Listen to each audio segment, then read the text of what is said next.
क्या आपको पता है, काशी में भगवान श्री राम के हाथों दिया हुआ एक सोने का धनुष आज भी सुरक्षित है। नमस्कार, एक बार पुनः मैं आपके बीच उपस्थित हूं बनारसी किस्से की दूसरी कड़ी लेकर। मैंने सोचा तो था कि इस कड़ी में आपको कुछ और कहानी सुनाऊंगा, मगर होता वही है जो श्री राम ने रच रखा है, वही जो राम ने रच रखा। तो मैं अलग योजना बना रहा था और प्रभु श्री राम अपनी अलग योजना बना रहे थे।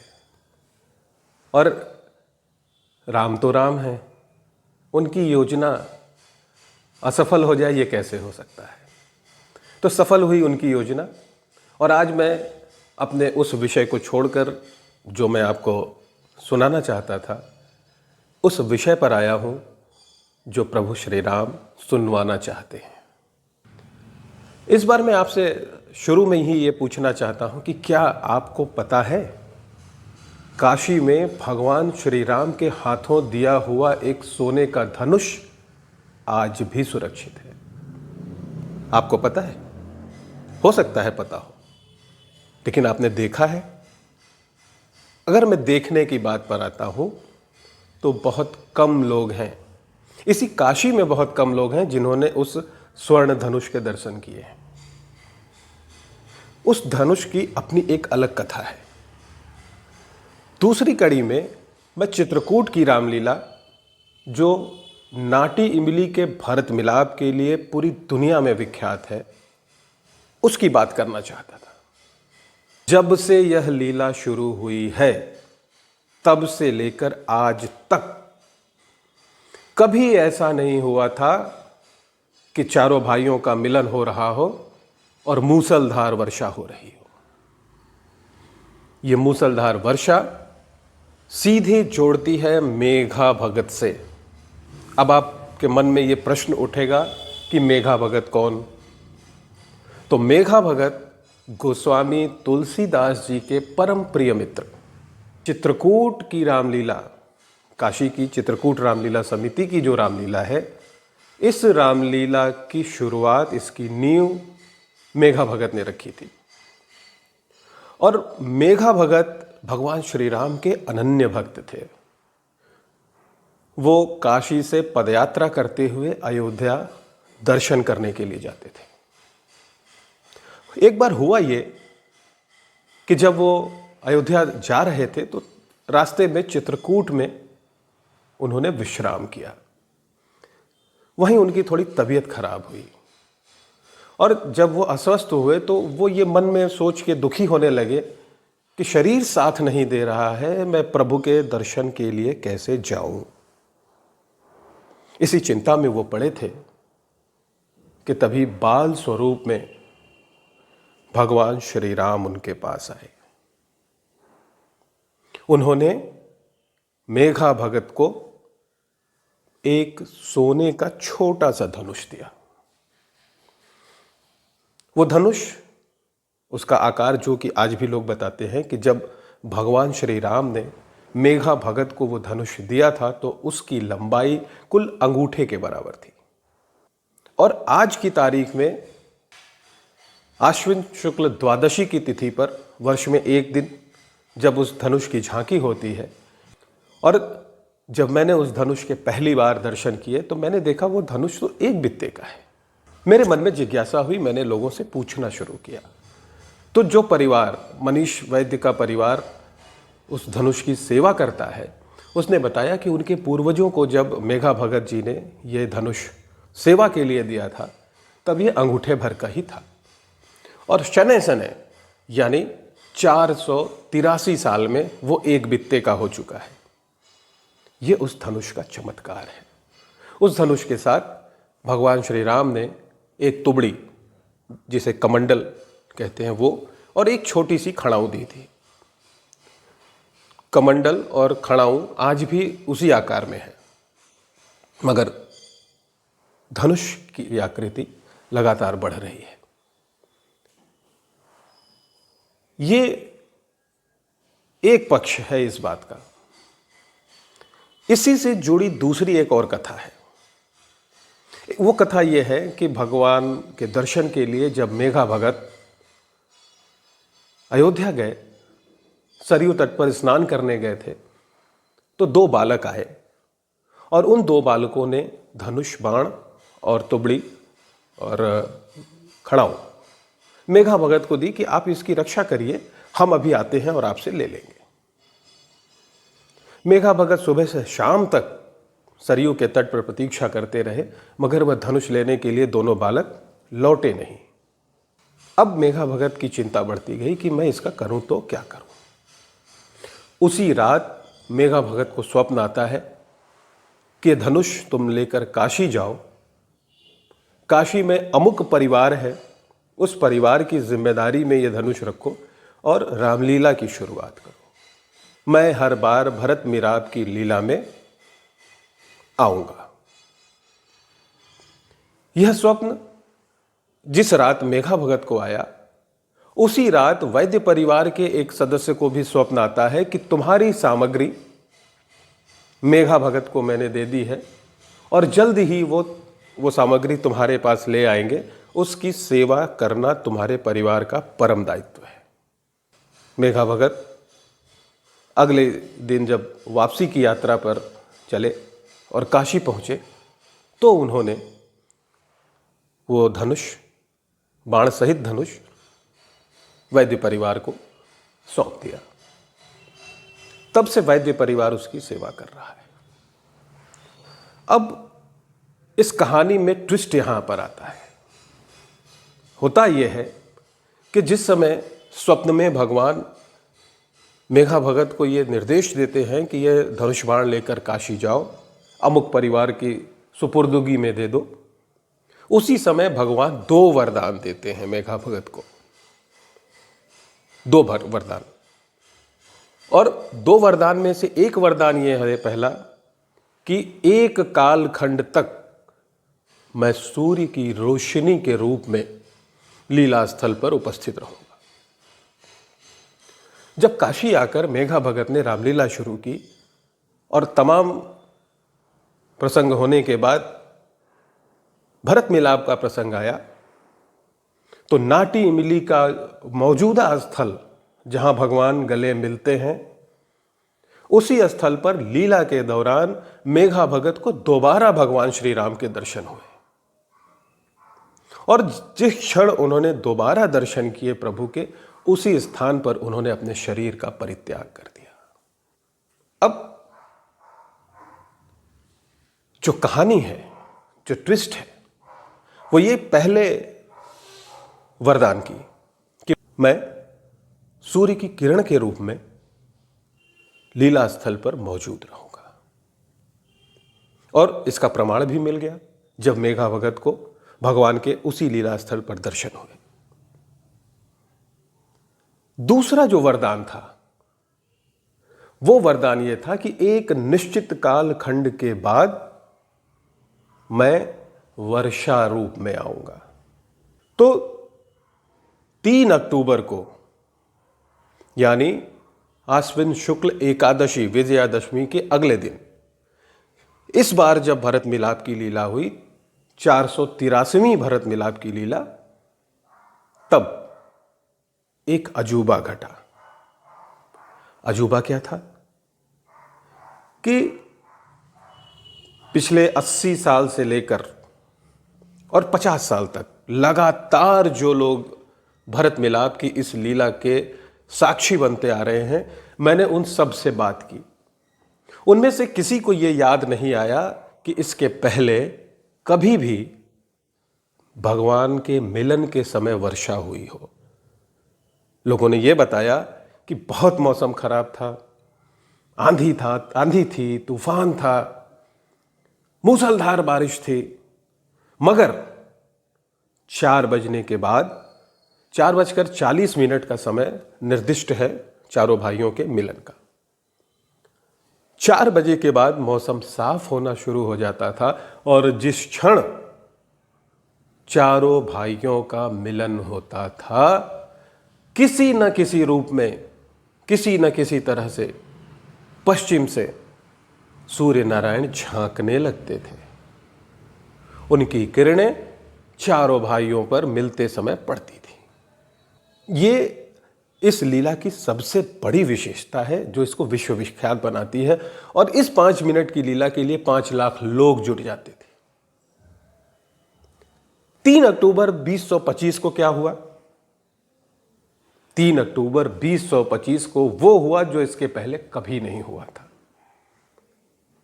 लीला स्थल दोपहर 12 बजे के बाद से लोगों की भीड़ से पटना शुरू हो जाता था।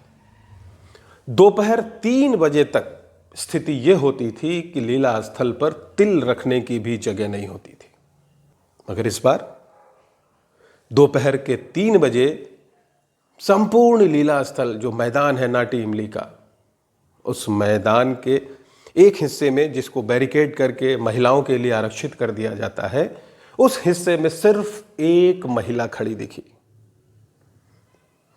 दोपहर के 3 बजे भरत मिलाप के दिन नाटी इमली के मैदान में सिर्फ एक महिला का खड़ा होना जो लीला के नेमी हैं उनको चिंतित कर रहा था, उनको परेशान कर रहा था। और होना भी था, स्वाभाविक थी बात थी। लखा मेले में सिर्फ एक महिला और चंद लीला नेमी। ये क्या माया है प्रभु की, क्या लीला है लीलाधर की। अब लीलाधर की लीला तो लीलाधर ही जाने। 3 बजे दोपहर में पूरा रामलीला मैदान सन्नाटे में डूबा था। वर्षा अनवरत हो रही थी, मगर एक चिंता लगातार चलती रही कि ये लखा मेला आज हो पाएगा या नहीं।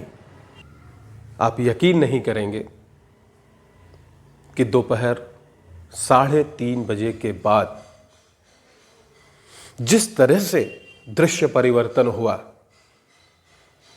आश्चर्यचकित करने वाला रहा।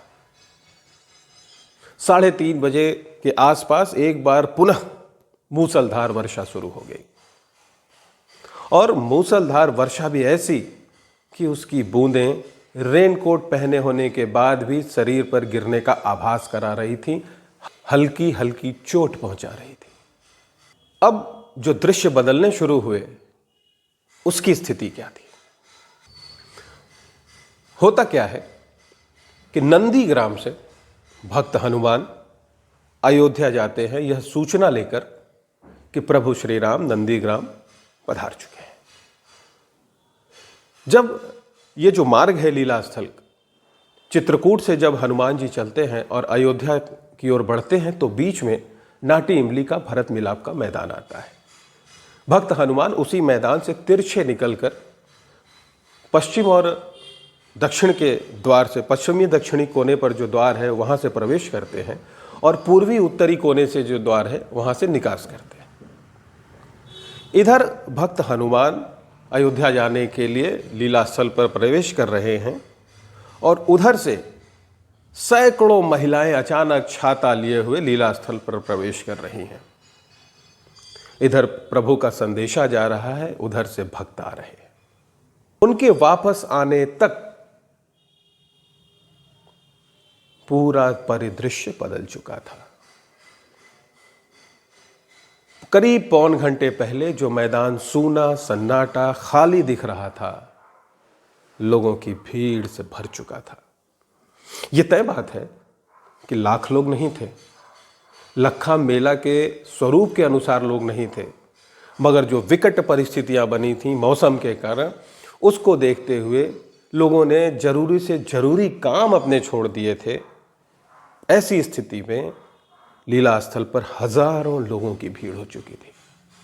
आसपास के भवन, उनके बरामदे, उनके छत लोगों से भर चुके थे। बहुत सारे लोगों ने छाते लगा रखे थे, कुछ ने रेनकोट पहन रखे थे, कुछ वैसे ही थे। भींगते रहो, मस्त रहो, प्रभु की सेवा में लगे रहो। यह माहौल बदलता रहा और जैसे ही वह क्षण आया, अपने 6 टन वजनी लकड़ी के पुष्पक विमान पर यदुवंशियों के कंधे पर विराजमान होकर भगवान श्री राम, लक्ष्मण और हनुमान जामवंत के साथ जैसे ही लीला स्थल पर पहुंचे, मूसलधार वर्षा तो साहब उससे भी कहीं प्रचंड हो गई। जिस लीला स्थल पर लाखों लोग हुआ करते थे, उस लीला स्थल पर लाखों करोड़ों अरबों वर्षा की बूंदें थीं, और वो बूंदें प्रतिनिधित्व कर रही थीं काशी की जन भावना का, भक्तों की भावना का। भगवान इधर आके उनका पुष्पक विमान रखा गया लीला स्थल पर, और उस क्षण से वहां मौजूद जितने भी लोग थे एक अलग ही उत्तेजना, एक अलग ही रोमांच में जी रहे थे।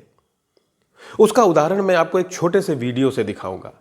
उस वीडियो में मैं जिस अंदाज में बोल रहा हूं, मुझे खुद नहीं पता था कि मैं क्यों ऐसे बोल रहा हूं, कैसे ऐसे बोल रहा हूं। जिस हाई पिच पर मैं बोलता जा रहा था, सुनने के बाद मुझे लगा कि क्या ये मैं ही बोल रहा था।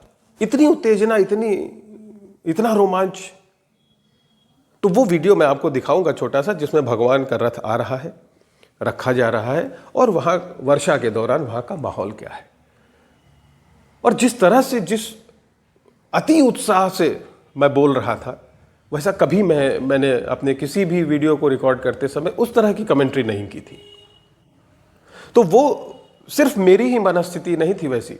उस लीला स्थल पर जितने हजार लोग भी थे, सब उसी स्थिति में थे। लोगों ने अपने छाते छोड़ दिए, हर हर महादेव करने के लिए छाते नीचे, प्रचंड वर्षा, भीगने का कोई से, सबकी निगाहें प्रभु के ऊपर, सबकी निगाहें प्रभु के ऊपर, और दोनों हाथ ऊपर, हर हर महादेव। और वह स्वर ऐसा प्रतीत हो रहा था, ऐसा प्रतीत हो रहा था मानो वास्तव में वहां 5 लाख लोग हैं जो हर हर महादेव का उद्घोष कर रहे हैं। जैसे ही संकेत मिले हैं कि प्रभु के रथ आने वाले हैं, तैसे ही वर्षा और तेज हो गई है। सभी ये जो प्रांगण है ये हमेशा खचाखच भरा रहता है, मगर आज आप देख सकते हैं छाता लगाए कुछ महिलाओं की भीड़ यहाँ दिख रही है। रामलीला मैदान परिसर में यादव बंधु अपना, और जैसे ही भगवान का रथ प्रवेश करने वाला है, वर्षा और भी अपने शबाब पर आ गई है।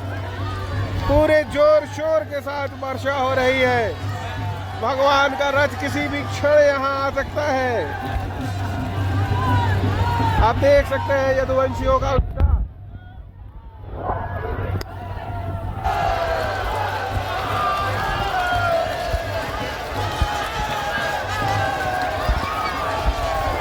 और अब देखिए ये रथ भगवान का डमरू दल के साथ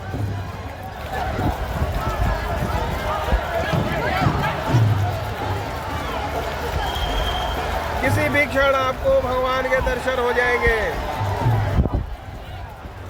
ये देखिए भगवान रथ पर सवार होकर नाटी इमली के भरत मिलाप मैदान में आ चुके हैं। और देखिए ये माहौल,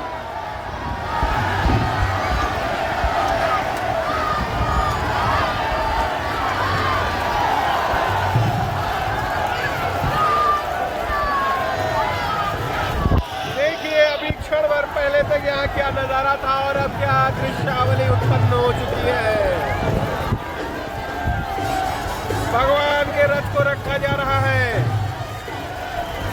हाँ, एक चीज मैं और बताना चाहूंगा। यहाँ एक और महत्वपूर्ण घटना घटित हुई। 229 वर्ष पहले काशी राज परिवार का जुड़ाव चित्रकूट की इस रामलीला से हुआ। काशी नरेश जो भी रहा करते थे, ये उदित नारायण सिंह के समय से शुरुआत हुई, और उनके बाद जितने भी महाराज हुआ करते थे वो सब भरत मिलाप के दिन हाथी पर सवार होकर नाटी इमली आते। हाथी पर बैठकर ही भगवान के दर्शन करने जाते। राज परिवार का प्रतिनिधि रामलीला के व्यवस्थापक परिवार के उपाध्याय परिवार जो है, उसके प्रतिनिधियों को सोने की एक गिन्नी देते। फिर रथ की परिक्रमा करते हुए जिस स्थान पर भरत शत्रुघ्न आके खड़े होते हैं उस स्थान की परिक्रमा करते हुए पुनः अपने स्थान पर जाके खड़े हो जाते थे। इस बार क्या हुआ कि लोगों को उम्मीद थी कि हाथी आएगा, हाथी पे काशीराज परिवार के प्रतिनिधि कुंवर अनंत नारायण सिंह आएंगे। सबकी निगाहें कुछ इस डायरेक्शन में हवा में ऊपर थी। लेकिन हुआ क्या? ऐसे कुछ हुआ। मतलब हाथी पर आने के बजाय कुंवर अनंत नारायण सिंह कार से आए, और न सिर्फ कार से आए बल्कि कार के सामने खड़े होकर ही उन्होंने सलामी भी ली। खड़े होकर सलामी लेने का भी ये पहला मौका था। पहला ही मौका था जब पुलिस की टुकड़ी भींगते हुए उनको सलामी दे रही थी। और यहीं पर पहले का क्रम नहीं रुका। अनंत नारायण सिंह पैदल चलते हुए भगवान के रथ तक गए। भगवान की लीला हो रही है, अपूर्व वर्षा हो रही है। उसी अपूर्व वर्षा में हजारों लोग हर हर महादेव, जय सिया राम, जिसके मन में जो आ रहा है उद्घोष कर रहा है। भगवान की यह लीला हुई, अप्रतिम लीला हुई। और इस लीला के बाद लोग अपने अपने घर चले गए। इस लीला में तो लाखों लोग शामिल हो जाते हैं, मगर जो धनुष, सोने का चमत्कारी धनुष इस रामलीला का आधार है, उसका जो दर्शन होता है, उसकी जो झांकी होती है, वो सबको देखने को नहीं मिलती। 4 अक्टूबर सन 2025 को शाम को मैंने लीला के व्यवस्थापक मुकुंद उपाध्याय को फोन किया। मैं ये मान रहा था कि धनुष की लीला हो चुकी है, झांकी हो चुकी है। मैंने उनसे जब फ़ोन करके पूछा और मैंने कहा कि वो आज झांकी है, तो कहा बस उसकी तैयारी शुरू होने जा रही, हम लोग वहीं जा रहे हैं। मैंने फिर प्रभु को धन्यवाद दिया, महादेव को हर हर महादेव कह के धन्यवाद दिया। क्या प्रभु, क्या लीला है तुम्हारी। मैं तो मान चुका था कि अब मुझे भाई इस बार भी दर्शन नहीं होने, मगर क्या बात है। एक दिन पहले विजयादशमी वाले दिन भी घनघोर बारिश, एकादशी वाले भी दिन घनघोर बारिश। इस वजह से बहुत सारी दुर्गा प्रतिमाओं का विसर्जन नहीं हुआ था। तो वो प्रतिमाएं भी 4 अक्टूबर को विसर्जित होने के लिए विभिन्न पंडालों से निकाली जा चुकी थी। और बनारस के जगतगंज से सिंधिया घाट पहुंचने का जो रास्ता था, मैं किसी भी रास्ते से जा रहा था, दुर्गा प्रतिमाओं के कारण भयानक जाम। मुझे लगा कि मैं पहुंच नहीं पाऊंगा वहां तक, जब तक मैं पहुंचूंगा तब तक झांकी समाप्त हो गई होगी, क्योंकि कुल 3 घंटे के लिए वो झांकी होती है। उस दिन मैं बनारस की किन किन गलियों में चला गया मुझे खुद नहीं पता। आमतौर पर लोग मुझे बनारस में गलियों का गूगल कहते हैं, लेकिन 4 अक्टूबर को मैंने कई नई गलियां देखी जो मुझे चौक से सिंधिया घाट ले गई। वहां पहुंचने के बाद मुझे दर्शन मिले इस धनुष के।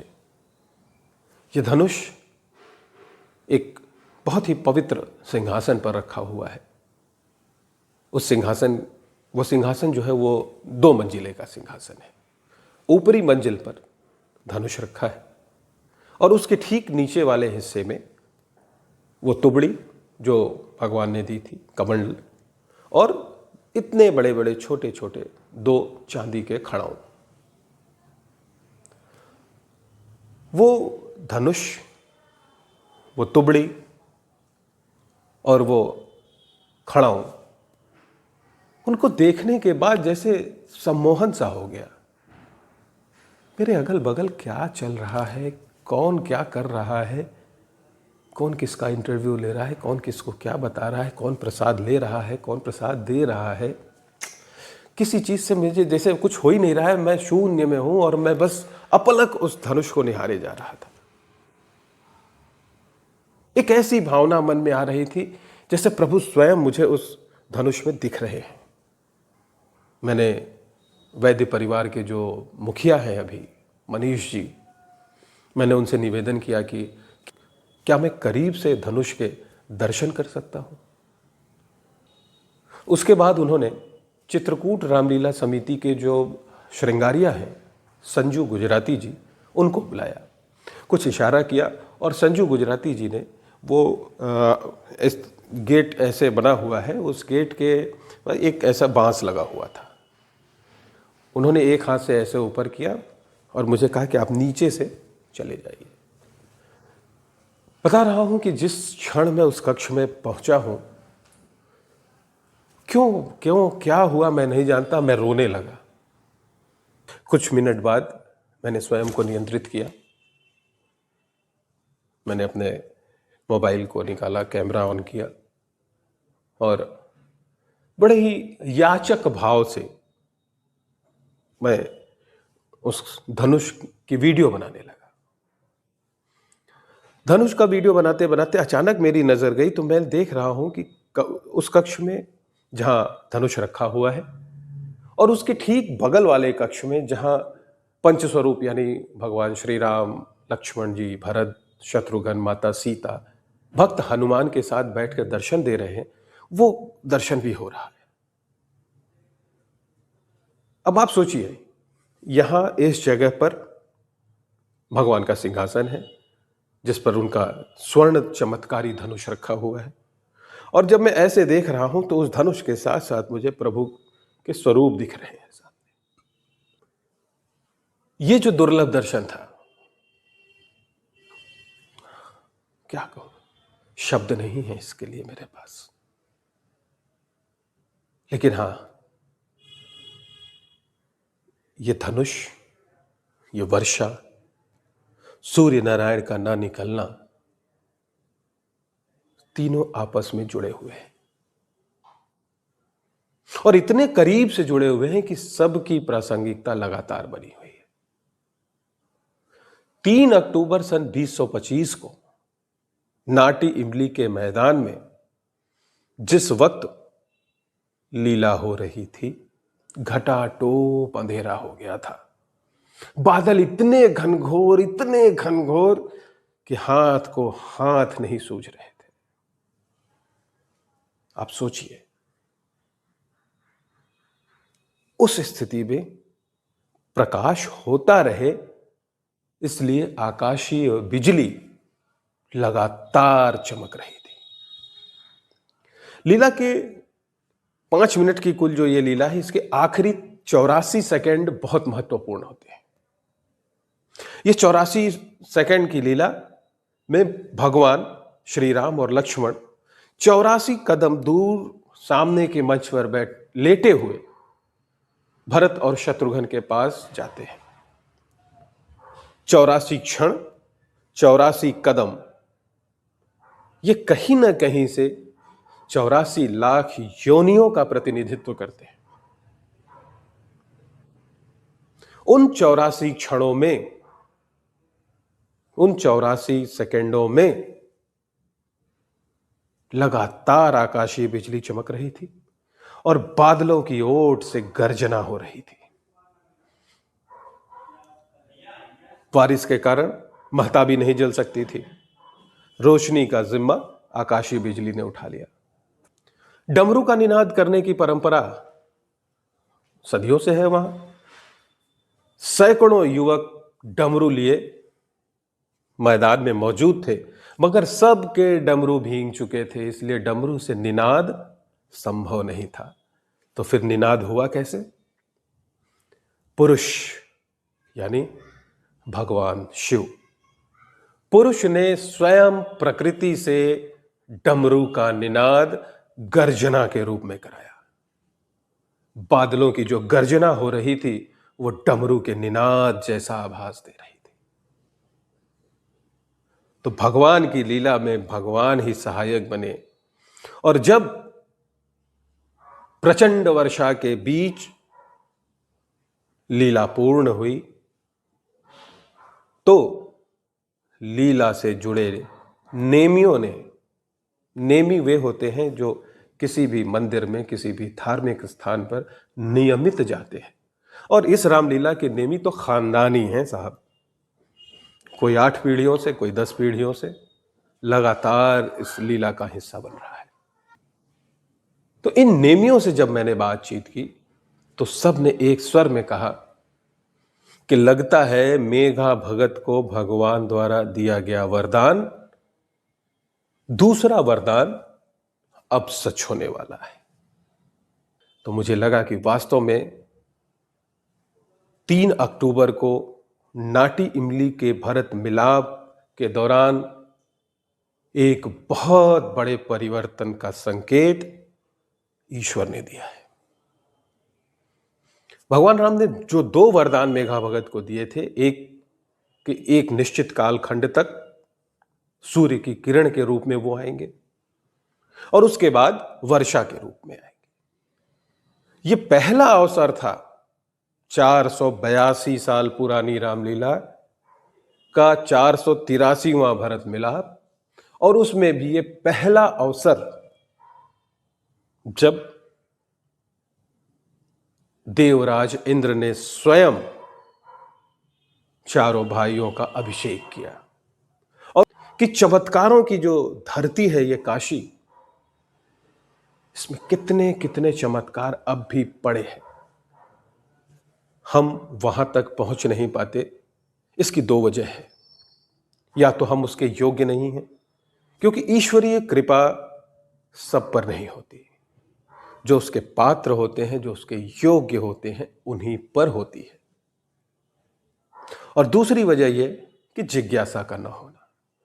जब तक आप जिज्ञासु नहीं होंगे, आपके मन में उत्कंठा नहीं होगी, तब तक आप किसी चीज को नहीं जान सकते। तो चमत्कार प्रभु का इतना आसान है क्या कि आप जान जाएंगे?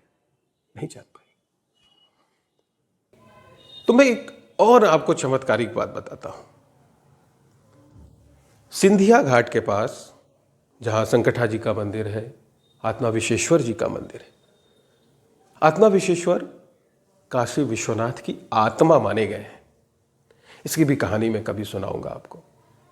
इस मंदिर से थोड़ी ही दूर पर, थोड़ी सी टेढ़ी मेढ़ी गलियों से गुजरते हुए हम पहुंचे भवन संख्या CK 7/141 में। यह वही भवन है जहां चमत्कारी स्वर्ण धनुष की झांकी होती है, जहां पंचस्वरूप दर्शन देते हैं, और यही वो मकान है जिसमें मेघा भगत कभी रहा करते थे। तो उनके रहने से क्या होता था? इस भवन की जो रसोई है, उस रसोई में 2 लोगों का खाना बनता था और 20 लोग खा के जाते थे। कभी खाना कम नहीं पड़ा। और दूसरी बात, जिस कक्ष में मेघा भगत रहा करते थे, उस कक्ष में कभी कोई सो नहीं पाया। किसी ने भी सोने की कोशिश की तो उसे बड़े विचित्र विचित्र डरावने से स्वप्न आए, डर कर उठ गया। कोई एक रात वहां सो नहीं सका। ऐसी घटनाओं के बाद कुछ विद्वानों से, कुछ जानकार लोगों से चर्चा करने के बाद उस कक्ष की खुदाई की गई। उस कक्ष को जब खोदा गया तो नीचे एक तहखाना मिला, और वो तहखाना जब उसके ऊपर से मिट्टी कुछ हटाई गई तो ऐसा प्रतीत हुआ कि जैसे कोई समाधि यहां पर है। लोगों ने उसको छूना उचित नहीं समझा। यथावत पुनः जहां से जितनी मिट्टी निकाली गई थी उसमें भर दी गई। उसको फिर उसी कमरे का स्वरूप दे दिया गया। अब भगवान के स्वरूपों के अलावा वर्ष में एक बार 3 घंटे के लिए भगवान के स्वरूपों के अलावा वहां कोई नहीं बैठता। तो रामलीला, चित्रकूट की भरत मिलाप की लीला, सदियों पहले दिया गया वरदान, और वर्तमान के कालखंड में उस वरदान का सत्य साबित होते हुए देखना अपने आप में बहुत बड़ी उपलब्धि मैं मानता हूं इसको। मैं मानता हूं कि काशी में मेरा जन्म लेना सार्थक हुआ है। ये महादेव की ही कृपा है कि उन्होंने अपने परम प्रिय श्री राम के उस चमत्कारी धनुष के दर्शन मुझे कराए। ये महादेव की कृपा है। और ये महादेव की ही कृपा है कि उस चमत्कारी धनुष के दर्शन पहली बार सोशल मीडिया पर मैं आपको करा रहा हूं। इस एपिसोड में इसी के साथ मैं आपसे विदा लेना चाहता हूं। अगले एपिसोड में एक नई कहानी के साथ मैं आपसे जुड़ूंगा। और हां, एक बात मैं आपको बताना चाहता हूं, ये दूसरी कहानी मैंने जिस जगह रिकॉर्ड की है वो भी भगवान राम से ही जुड़ी हुई है। अब आप कहेंगे ये कैसे, यहाँ कोई तुलसीदास जी आए थे क्या, यहाँ मेघा भगत आए थे क्या? ऐसा नहीं है। न तो यहाँ गोस्वामी तुलसीदास जी आए, न मेघा भगत जी आए, मगर राम की शक्ति पूजा यहां नियमित होती है।